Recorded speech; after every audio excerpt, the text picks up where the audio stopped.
Hello everyone, দেখাবো আমার morning skin care কীভাবে করি সেটা। রিসেন্টলি আমি প্রচুর পরিমাণে পানি খাচ্ছি। ১ কাপ কড়া করে উইদাউট সুগারে চা নিয়েছি। দেন এটা খাইতে খাইতে সব কিছু শেষ করব। স্ট্যান্ডটা প্রথমে রেডি করতে হবে। যদিও একটু তিতা, বাট ইটস ওকে। ফার্স্টে আমি আমার স্কিনটাকে, এটাই হয় প্রত্যেকবার হয়, ভালো করে প্রথমে আইস লাগাই নেব। ঘুম থেকে উঠলাম তো চোখের নিচে ভালো করে লাগাইতে হবে। অলরেডি ফোলা ফোলা লাগতেছে। এখন যেটা ব্যবহার করব সেটা হচ্ছে ব্ল্যাক মাস্ক। তো আমি একটু পাতলা করে লাগাবো।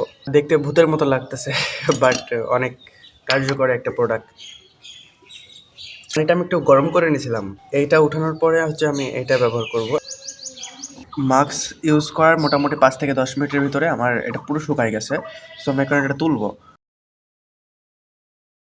হয়ে গেছে তো।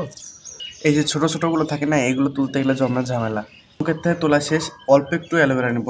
পুরো ফেসে আমি এভাবে লেটকায় রেখে দেবো। মোটামুটি 20 মিনিট মতো রাখবো, রেখে ফ্রেশ হয়ে নেবো, ব্যাস। আমি রিসেন্টলি এই কাজটা করতেছি 3-4 দিন হচ্ছে। পুরোপুরি 1 মাস পরে দেখি রেজাল্টটা কেমন আসে।